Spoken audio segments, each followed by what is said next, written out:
આપણા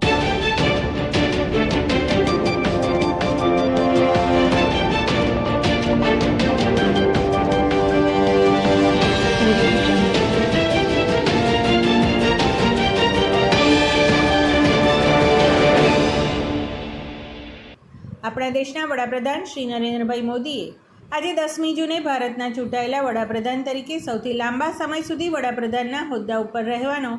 રેકોર્ડ બનાવ્યો છે. નરેન્દ્રભાઈ મોદીએ દેશના વડાપ્રધાન તરીકે પહેલી વખત 26મી મે 2014ના દિવસે શપથ ગ્રહણ કર્યા હતા, જ્યારે આજે ચૂંટાયેલા વડાપ્રધાન તરીકે સતત 4399 દિવસ હોદ્દા ઉપર ચાલુ રહેવાનો રેકોર્ડ વિક્રમ કર્યો છે. ત્યારે આપણા જ વિસ્તારના પનોતા પુત્ર અને આપણા નરેન્દ્રભાઈ મોદીએ 12 વર્ષના સુશાસન તથા પ્રધાનમંત્રી તરીકે 4399 દિવસના સૌથી લાંબા સેવાકાળની ઉજવણીના અવસરે વિસનગરના ધારાસભ્ય અને ગુજરાત રાજ્યના કેબિનેટ મંત્રી શ્રી ઋષિકેશભાઈ પટેલની રાહબરી હેઠળ તાલુકાના તરબ ગામમાં આજે સ્વચ્છતા સપ્તાહ અભિયાન અંતર્ગત શ્રમદાન કરવામાં આવ્યું હતું,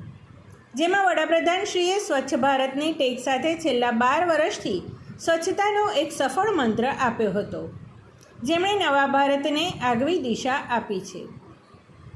મંત્રી શ્રી ઋષિકેશભાઈ પટેલની સાથે સાથે વિસનગર તાલુકાના ભાજપના આગેવાનો, હોદ્દેદારો અને કાર્યકરો મોટી સંખ્યામાં હાજર રહીને વાળીનાથ ધામ તરીકે ઓળખાતા તરબ ગામમાં સ્વચ્છતા અભિયાનનો શુભારંભ કરવામાં આવ્યો હતો,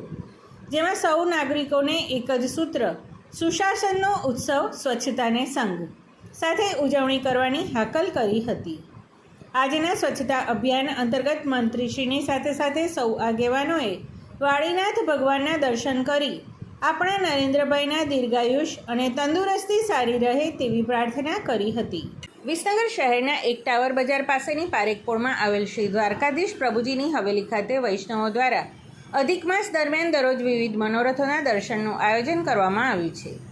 જે અધિક જેઠ સુદ એકમ તારીખ 17/5/2026થી જેઠ વદ અમાસ તારીખ 15/6/2026 સુધી વિવિધ મનોરથોના દર્શન થશે,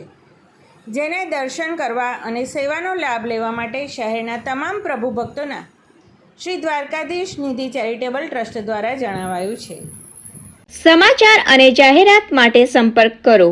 પ્રકાશ સોની 94 294 35 034, અલ્પેશ બારોટ 93 774 26 544. વિસનગર કે ન્યૂઝ.